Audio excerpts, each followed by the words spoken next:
5 sur 7 matin, bienvenue dans le débat matinal, bienvenue dans le forum de discussion. On s'intéresse aujourd'hui à l'application TikTok, lancée il y a moins de 10 ans. Elle est devenue l'un des réseaux sociaux les plus populaires au monde, présente dans plus de 155 pays. L'application rassemble aujourd'hui près de 2 milliards d'utilisateurs. Connue pour ses vidéos courtes, TikTok est surtout plébiscité par un public jeune, mais depuis quelques temps, la plateforme chinoise est aussi sous les feux des critiques. Au-delà des préoccupations de sécurité nationale, TikTok est également accusée d'être dangereuse pour la santé mentale des jeunes. Comment, en quelques années, ce réseau social a-t-il cristallisé autant les critiques? L'application est-elle réellement plus nocive que les autres réseaux sociaux? Et le cas spécifique du Bénin, où son utilisation est un mélange de dépravation et de perversion, au point où certaines voix appellent à sa régulation ou plus violemment à sa suppression. Faut-il supprimer TikTok? Eh bien, nous faisons le débat avec autour de la table Astrid Didioro, chef de projet digital, créatrice de contenu. Bonjour et bienvenue. Bonjour, merci. Quand je dis hello le peuple de Moïse, c'est ça, non? C'est exactement ça. Est-ce que j'ai bien fait? Hein. C'est bien fait ou il faut faire? Il faut plus d'entrain. Hello, peuple de Moïse. D'accord, on va prendre des cours plus tard pour savoir comment il faut haranguer les internautes. En face de vous, Paul Arnaud Desguénon, bonjour et bienvenue. Bonjour Astrid, bonjour cher ami. Bonjour. Comment allez-vous? Ça va. C'est un plaisir de vous recevoir ici. Comme toujours. Hein. Maurice Tonton, mon collègue du service web de la SRTB. Bonjour Maurice. Bonjour Eman. Ancien président de l'association des blogueurs du Bénin. C'est bien cela. Présidence que vous avez laissée depuis combien de temps déjà? Depuis 100 ans, non? Depuis 5 ans environ. Depuis 5 ans environ. Mais vous êtes toujours resté dans ce monde-là, tout de même. Et au téléphone avec nous, Dr Kemal Afayon, responsable session Afrique de l'Ouest de Internet sans frontières. Bonjour Kemal. Est-ce qu'on a Kemal en direct avec nous, Dr Kemal Afayon, responsable session Afrique de l'Ouest de Internet sans frontières? Bonjour Kemal. On va peut-être le retrouver dans la suite de cette émission. Mais avant, madame, messieurs, puisqu'il n'y a qu'une seule dame sur le plateau, avant d'entrer de plein pied dans le débat, on va voir ce reportage que nous propose Rebecca Kenyonde, qui nous donne d'ailleurs quelques éléments d'appréciation. Regardez.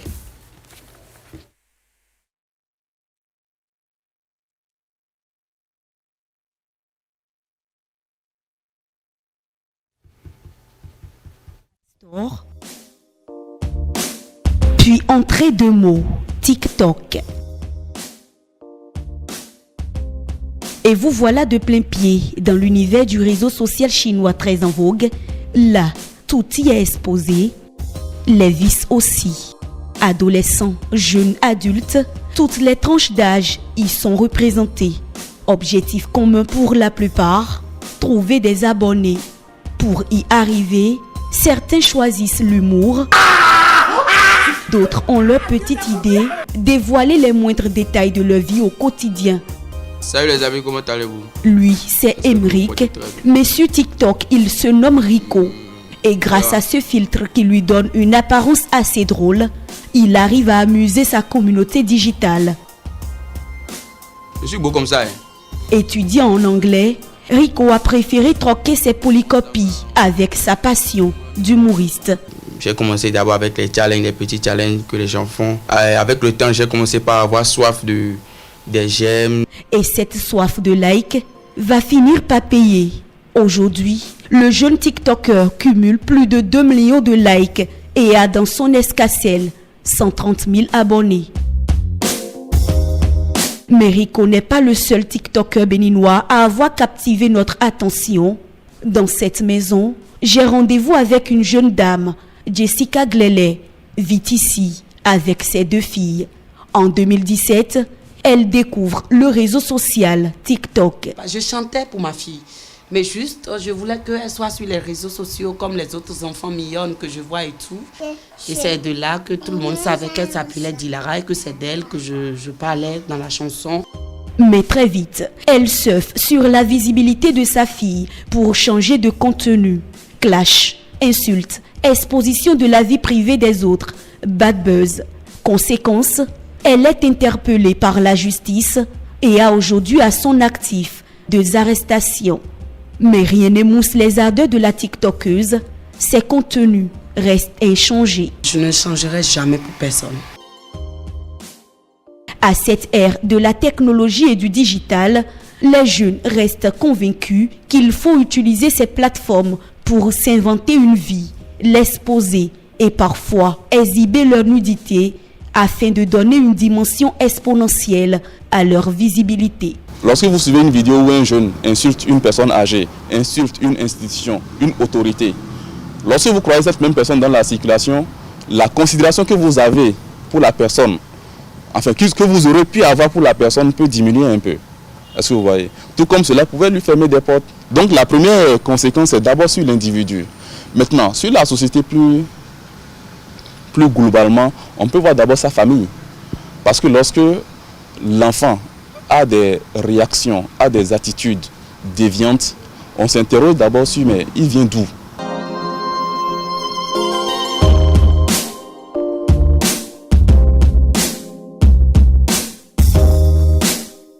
Pourtant, d'autres moyens existent pour monétiser autrement ces contenus sur les réseaux sociaux. Aujourd'hui, vous allez sur YouTube et vous avez les informations. Comment utiliser TikTok pour se faire de l'argent. Tu développes une thématique, d'accord, et tu orientes ta réflexion, ton analyse dans ce sens-là. Visibilité au péril de la dignité et des valeurs sociétales. Le jeu en vaut-il la chandelle? Ces jeunes ont sans doute fait leur choix. La jeunesse est une étape passagère de la vie, mais Internet, lui, a de la mémoire. De la mémoire et tout ce qu'on dépose sur Internet, forcément.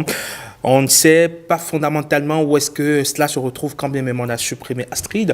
On voit poster beaucoup de contenu sur les réseaux sociaux, sur TikTok aussi.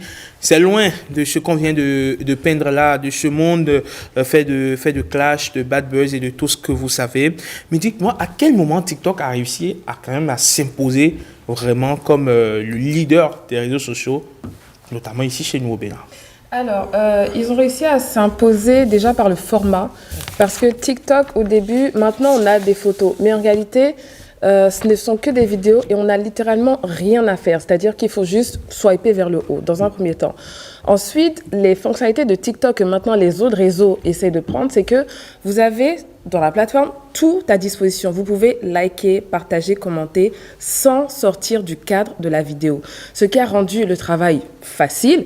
Et également, l'algorithme de TikTok, en réalité, fonctionne très bien. C'est-à-dire qu'il suffit que vous regardiez 2 vidéos de cuisine, si c'est votre centre d'intérêt, pour qu'après, TikTok ne vous propose quasiment que ça.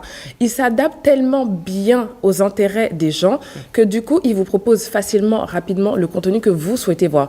Et en fait, vous avez l'impression que c'est fait pour vous, en griffe. Donc, chaque personne qui se connecte à TikTok a l'impression que tout est conçu pour lui, alors qu'il y a une multitude de contenus. Donc, c'est ça qui explique ce développement exponentiel là, parce qu'ils ont su cerner en fait les besoins des gens. Et selon quand même plusieurs recherches, TikTok est plus orienté vers les jeunes habituellement, hein, donc entre 12 et 21, 22 ans, qui sont beaucoup c'est la marge la plus nombreuse sur TikTok. Oui. Pourquoi? Pourquoi? Parce qu'en fait, il y a beaucoup de divertissement, beaucoup de danse. Et c'est une plateforme, en fait, qui, en griffe, n'a pas de code. Facebook, c'est pour les vieux, en griffe. D'accord. Instagram, ça demande trop de travail. C'est-à-dire que, littéralement, l'algorithme d'Instagram demande plus de travail. Si on veut avoir beaucoup de followers, ça demande une certaine constance, une rigueur, un respect, en fait, des codes. Alors que sur TikTok, il n'y a rien, il n'y a pas de filtre. Déjà, le fait qu'un enfant de 12 ans puisse avoir accès à toutes sortes de contenus, ce n'est pas normal en griffe. Mais TikTok, en fait, permet ça parce qu'il y a cette absence de règles. C'est vraiment la cour du Rapeto. Tout le monde vient, tout le monde est content et on trouve des contenus où il n'y a pas de règles, malheureusement. Ce qui fait qu'ils peuvent trouver tout. C'est accessible. Et vous savez, sur TikTok, il y a cette liberté d'expression qui fait qu'on peut se clasher, on peut se harceler sans qu'il y ait derrière des répercussions réelles. D'accord. Donc, je pense que c'est pour ça que c'est cette liberté-là que, justement, il y a sur les plateformes. Et excusez-moi, en 12 et 21 ans, on n'a pas grand-chose à faire de sa vie à part aller à l'école. Donc, derrière, on va justement se réfugier sur les réseaux sociaux pour s'occuper. par moment suivre Miraculous Ladybug, si vous voulez. C'est là. Allez, Maurice Tantan, j'ai fait observer tout à l'heure que la plateforme TikTok a été quand même accusée pour des raisons de sécurité nationale, dangereuse également pour la santé mentale des jeunes. On se rend compte qu'en peu de temps, elle a quand même cristallisé beaucoup de critiques. Oui, effectivement, TikTok a cristallisé beaucoup de critiques en fonction justement des activités ou bien de l'usage que les utilisateurs en font. Justement, je pense que Astrid parlait tout à l'heure, elle a dit qu'il y a une certaine liberté, une grande liberté qu'il y a sur TikTok. Mais je pense que la réalité est que c'est toujours ce que les plateformes existent. Et la liberté qui s'applique sur Facebook, sur Instagram, sur Insta, qu'on appelait Twitter, s'applique également sur TikTok. Mais c'est l'usage que les utilisateurs en font qui donne en fait la teneur du phénomène qu'on peut constater sur une plateforme par rapport à une autre. Et quand on prend le cas spécifique du Bénin, il faut constater que TikTok, comme on a expliqué, c'est des vidéos très courtes qu'on a commencé à voir et que les gens pouvaient consommer sans faire.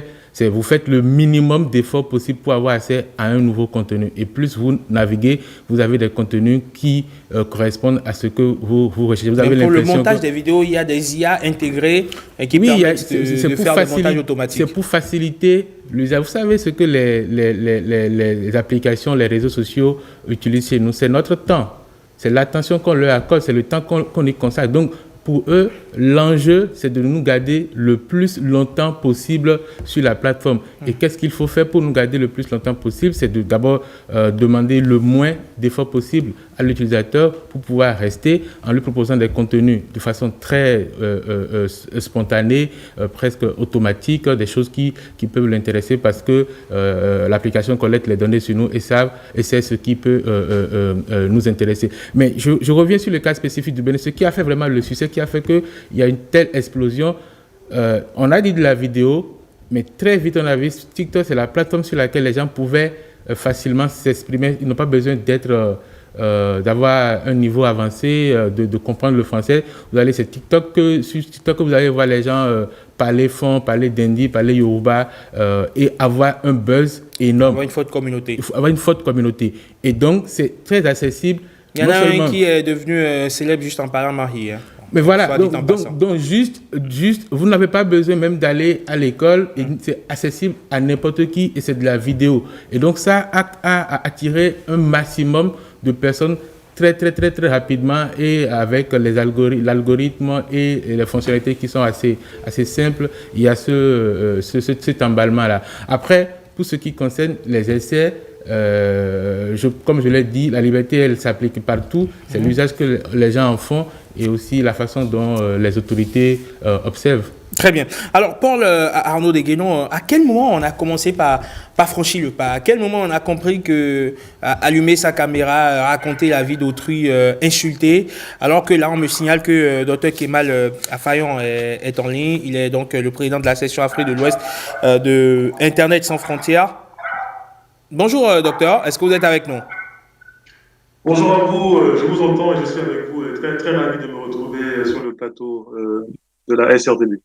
Merci beaucoup d'être en ligne avec nous pour évidemment faire le débat à distance. Je rappelle que vous êtes actuellement en déplacement hors du Bénin et on espère pouvoir vous avoir avec nous le temps évidemment de ce forum de discussion.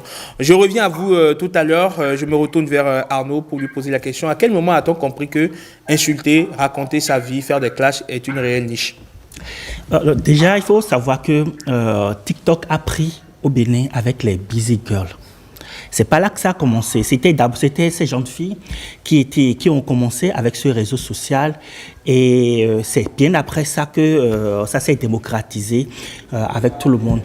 Donc aujourd'hui, quand vous allez sur TikTok, comme beaucoup l'ont dit, c'est d'abord la façon dont l'algorithme fonctionne.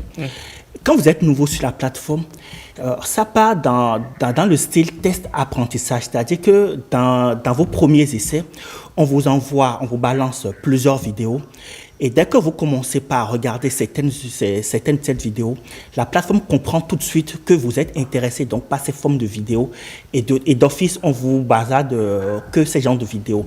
Et donc, on fait tout pour vous faire croire vraiment, comme Astrid l'a dit, que tout est fait pour vous.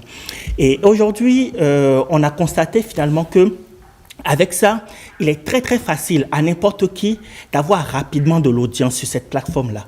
Et comme ça, chacun recherchant l'audience, comme on l'a vu un peu dans le mini-reportage, tout est fait pour pouvoir avoir de l'audience, pour pouvoir capter l'attention des gens. Et lorsque, souvent, vous n'avez pas forcément beaucoup d'éducation, beaucoup de compétences, beaucoup de connaissances, on rentre tout simplement dans la vulgarité. Et un peu, c'est ce qui s'est passé sur ces réseaux sociaux. D'accord. Alors, docteur Kemal Afayon, on se rend compte aujourd'hui que de plus en plus de voix s'élèvent pour condamner les excès sur TikTok. Certains sont même allés jusqu'à dire qu'il faut supprimer cette application comme certains pays l'ont fait. Et lorsqu'on se rend compte qu'en Chine, la Chine qui a créé cette application, l'usage qui est fait dans ce pays-là n'est pas celui qu'on a fait ici. Est-ce que vous comprenez justement ces appels à revoir ou à régulariser, à supprimer cette application? Oui, de façon globale, en fait, on peut comprendre en fait ces appels ces appels qui demandent une sorte de pression sur le réseau social. Alors, quand on prend par exemple le cas des États-Unis actuellement, donc TikTok se retrouve dans une situation assez embarrassante parce qu'elle a saisi la Cour suprême des États-Unis pour demander un sursis d'urgence afin d'essayer de gagner du temps par rapport à cette épée de Damoclès en fait qui pèse sur sa tête. Alors, dans le dépôt de la demande d'injonction temporaire que TikTok a déposée donc auprès de la Cour suprême, elle estime que cette institution en fait doit tout faire pour protéger la liberté d'expression des internautes américains. Alors, depuis 2020, il faut dire que le cas de TikTok est assez complexe parce que les autorités de ce pays tentent de fermer l'application pour justement des préoccupations liées à la sécurité nationale. Actuellement, au Canada, la représentation de TikTok a été démantelée, ça je peux vous le confirmer, mais l'application continue de tourner sur les téléphones des citoyens lambda. Par contre, en Afrique, on observe aussi une sorte d'effet boule de neige en fait dans certains pays, mais il faut prendre ce constat en fait au cas par cas. Donc au Sénégal, par exemple, on a vu effectivement que les autorités l'année dernière avaient été entrées dans un bras de fer avec TikTok. Là, c'était parce que justement il y avait des craintes par rapport à la circulation de messages de haine, de messages qui essayaient justement de faciliter la mobilisation des partisans d'un candidat, en l'occurrence Ousmane Sonko, en fait. Donc là, on a vu effectivement que l'application essayait de faire le jeu d'un candidat à travers le contexte politique. Et donc, les autorités d'alors ont essayé justement de limiter son influence. Et aujourd'hui, le cas du Sénégal n'est pas le seul en Afrique. Vous avez le Kenya également, où TikTok a soufflé sur les braises pendant longtemps. En apparence, TikTok met en avant des vidéos ludiques, des vidéos récréatives, mais TikTok, c'est aussi beaucoup de contenu très politisé. Et au Kenya, par exemple, on a vu lors des dernières élections la capacité de déstabilisation que ce réseau social pouvait avoir. Donc, au niveau du Parlement kenyan, les gens aussi se sont intéressés à l'influence négative que l'application peut avoir sur les internautes kenyans. Alors, docteur Afayon, est-ce qu'aujourd'hui on peut réguler TikTok? Est-ce que l'État, les pouvoirs publics ont les moyens de réguler TikTok? C'est une question assez complexe, mais on voit de part et d'autre dans des pays africains des tentatives de réguler. On a vu par exemple au Sénégal, dont je viens de parler, toutes les pressions que le gouvernement a fait, par exemple pour essayer d'amener TikTok à avoir une représentation physique dans le pays de la Teranga, histoire de pouvoir discuter directement avec ces autorités, puisque pour l'instant, la société est basée en Chine, en fait, et mène ses activités depuis Pékin. Alors, on a vu aussi le cas du Cameroun, qui a une approche un peu différente, où l'organe de régulation des médias a pris contact avec TikTok et essaye de signer un préaccord pour mettre en place un cadre de régulation. Donc, je pense que c'est des méthodes qui sont mises en place de façon différente d'un pays à l'autre. Est-ce que c'est efficace? Pour le moment, c'est un peu tôt de se prononcer. Ce qui est sûr, il est possible en fait de mettre en place un cadre pour essayer de guider un peu, donc de guider les actions, les activités de ce genre d'entreprise en Afrique, parce que si elles n'ont pas en face une réplique des autorités pour essayer de limiter leur champ d'opération, elles peuvent justement être en roue libre et créer des dégâts considérables en fait. Ouais. Très bien. Merci, docteur Afayon. Vous restez avec nous. On revient en plateau avec Astrid Didioko. On sait qu'aujourd'hui, beaucoup de personnes vivent grâce à TikTok parce qu'elles créent des contenus liés à leur business, liés à leurs activités. C'est ça qui leur génère le plus gros flux en termes de clients. Appelé à supprimer TikTok aujourd'hui, est-ce que ce n'est pas appelé à détruire le business de beaucoup de personnes? Je pense que si. Je pense que c'est fort d'appeler à supprimer TikTok parce que d'un point de vue économique, social, culturel, TikTok est utile en fait. Ça permet de promouvoir notre culture, ça permet aux gens de promouvoir leur business. Il y a des gens aujourd'hui qui justement font un chiffre d'affaires beaucoup plus important avec TikTok. Et dans un contexte économique déjà un peu compliqué, je pense que oui, ce serait comme enlever le pain de la bouche des gens. Je pense qu'il faut encadrer et pas forcément supprimer parce que c'est un besoin, je ne dirais pas vital, mais c'est un besoin pour beaucoup de personnes, quel que soit leur Est-ce que vous particulièrement, vous gagnez de l'argent grâce à TikTok ou c'est juste pour des besoins dopaminiques qu'on a ou des besoins de distraction? Pour moi, TikTok, c'est vraiment la distraction. TikTok, c'est la jungle là-bas. Pour moi, c'est pas un réseau vital. Je gagne de l'argent grâce à Instagram, mais pas grâce à TikTok. Et pourtant, je pose ce même type de contenu parce que en Afrique, c'est difficile de monétiser. La plateforme ne permet pas encore à tous les pays de monétiser. J'aurais pu parce que j'ai des contenus qui ont pété, mais ce n'est pas encore le cas. Mais je préfère plutôt que de monétiser mon contenu, avoir des contrats avec des marques, des collaborations qui sont plus viables sur le long terme. Parce que bon, si TikTok saute, c'est compliqué. D'accord. Alors, Paul Arnaud Deguignon, comment est-ce qu'on peut concilier la liberté d'expression et le droit à l'information avec la nécessité de protéger les utilisateurs, notamment les plus jeunes? Alors, il y a eu une petite expérience. Vous vous rappelez en tant que la police républicaine avait lancé un communiqué d'appel à répression sur souvent tout ce qui portait sur la question des mœurs. Il y a eu un truc comme ça un temps. Et ça avait bien marché. Parce que si vous allez sur le réseau social, vous allez voir que tous les gens se sont rangés.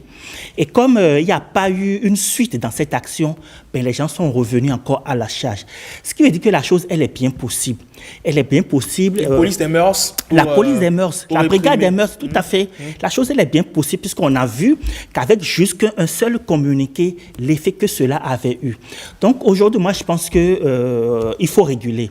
Supprimer, ce sera un grand mot. Ce serait un grand mot, mais il faut sensibiliser beaucoup de personnes. Et par exemple, il y a beaucoup d'acteurs sur ce réseau social qui ont une très, très grande influence, qui ont beaucoup de followers. On pouvait appeler ces gens-là, les former, parce que quand vous approchez ces personnes-là, vous vous rendez compte déjà qu'ils n'ont aucune connaissance de tout ce que nous disons là. Aucune connaissance. Donc, il faut déjà les former, sensibiliser beaucoup les jeunes et appeler la brigade des mœurs à vraiment agir. Très bien. Alors, Maurice Tantan, il faut dire que nous avons adressé la question aux internautes pour savoir ce qu'ils en pensent. Est-ce qu'ils font déjà le même constat que nous? Et on va d'ailleurs rappeler la question du jour que nous leur avons adressée face à certains excès constatés sur l'application TikTok au Bénin. Quelle solution préconisez-vous pour un usage convenable de la plateforme dans notre pays? Les avis, s'il vous plaît. Les avis des internautes ont été nombreux sur la plateforme. Sur Facebook, on n'est pas sur TikTok encore 5-6-7 matins. Émile Amonlet nous écrit: les réseaux sociaux en général et TikTok en particulier sont des couteaux à double tranchant. Il faut juste savoir les utiliser pour en tirer profit. Mais tel que ça se passe de nos jours, c'est un peu dégueulasse car la dignité humaine est bafouée et c'est le cesse à volo qui se vend. Les parents et les dirigeants doivent prendre leurs responsabilités en réglementant l'utilisation, notamment au niveau de la couche juvénile. Koumassa Maurice nous dit: les essais constatés sur TikTok sont dus à plusieurs raisons. Alors, comme solution pour un usage convenable, il va falloir sensibiliser les TikTokers sur les inconvénients de ces essais sur leur avenir. Pour ma part, écrit Roland Bocor, l'éducation et la sensibilisation restent les pistes à emprunter pour endiguer l'utilisation irresponsable de TikTok dans notre pays. Le manque d'emploi et la pauvreté ne doivent pas amener les nôtres à bafouer leur dignité. Les propriétaires du réseau peuvent également auto-censurer certains posts. Parfait, Zinvo Edo dit: l'utilisation de TikTok à des fins lucratives pousse une partie de la jeunesse à des dérives dans le seul but d'obtenir donc des cœurs ou des vues. Cette quête de popularité conduit à des essais pour créer du buzz, tandis que la recherche du gain facile favorise et entretient le phénomène. Il devient donc essentiel de mettre en place des mesures pour un usage plus responsable de la plateforme. Et voici quelques solutions: à organiser des campagnes de sensibilisation, éduquer les jeunes sur l'importance d'une utilisation responsable des réseaux sociaux et collaborer avec la plateforme pour faciliter le signalement et le retrait rapide des contenus problématiques. Et un dernier commentaire signé Astoumeya qui nous dit sur Twitter qu'elle a écrit: votre question aborde un enjeu essentiel. En combinant sensibilisation, régulation et promotion de contenus positifs, TikTok peut devenir un outil d'éducation et de valorisation culturelle bénéfique pour notre pays. Alors, docteur Kemal Afayon, en 30 secondes rapidement, est-ce que justement les pouvoirs publics peuvent réguler cette plateforme-là sans pour autant avoir sur leur dos les associations de défense des droits de l'homme comme la vôtre d'ailleurs, Internet sans frontières? Je ne pense pas. Je ne pense pas qu'ils puissent le faire sans nous avoir sur le dos, parce que c'est de notre rôle d'ailleurs de contrôler en fait l'action du gouvernement, le type de mécanisme en fait que le gouvernement pourrait mettre en place à travers une régulation d'un réseau social aussi important que TikTok, en gardant à l'esprit aussi qu'aujourd'hui nous sommes dans une guerre à travers laquelle deux géants s'affrontent. On a d'un côté les États-Unis, où la plupart des plateformes qui ont un rayonnement international sont américaines, et on a aujourd'hui TikTok qui est en mesure de faire le poids en face. Donc, ils nous auront sur le dos, on sera toujours là pour voir comment ça va se passer, et on pourra toujours intervenir à travers l'éducation de la citoyenneté, à travers nos critiques, à travers aussi nos apports pour faciliter en fait le travail dans un sens d'une régulation équitable. Merci beaucoup à vous, docteur Kemal Afayon. Vous êtes responsable de la section Afrique de l'Ouest de Internet sans frontières Astou. Pendant ce temps, on continue de publier à volo, c'est ça, non? Non, on publie de manière responsable, on publie des contenus éducatifs, on essaye de ne pas suivre tous ces buzz totalement inutiles, parce que, bon, intellectuellement, ça n'apporte rien, donc on essaie de se focus. Mais ça apporte de l'argent aux auteurs. Quand on apprend que quelqu'un a fait un live, je sais pas, qui a réuni 100 000 personnes et que le lendemain, il s'en sort avec des millions, ça donne des envies, non? Déjà pas des millions, non, je vous rassure, pas des millions, mais au final, à quelle fin? C'est-à-dire pour le buzz, en quête de popularité. Est-ce que intellectuellement, encore une fois, ça apporte quelque chose? Je ne pense pas. Je pense qu'il faut se focus sur des trucs plus constructifs, plus positifs, plus éducatifs. Et le divertissement n'a pas besoin d'autant de bruit pour marcher. Très bien. Allez, toutes ces personnes se font appeler de toute façon créateurs de contenu ou influenceurs. On essaiera d'en savoir davantage très très prochainement par ici sur le métier d'influenceur, le métier de créateur de contenu. Quelles sont ses spécificités? Est-ce qu'il y a des codes? On espère qu'on vous aura pour nous éclairer, puisque c'est votre monde, c'est votre milieu. Maurice, merci beaucoup. Merci. On aurait voulu creuser le sujet un peu plus. Malheureusement, on a des contraintes de temps. Merci Paul Arnaud. Je vous ai eu hier très tard, mais vous avez accepté d'être avec nous ce matin pour mener la réflexion.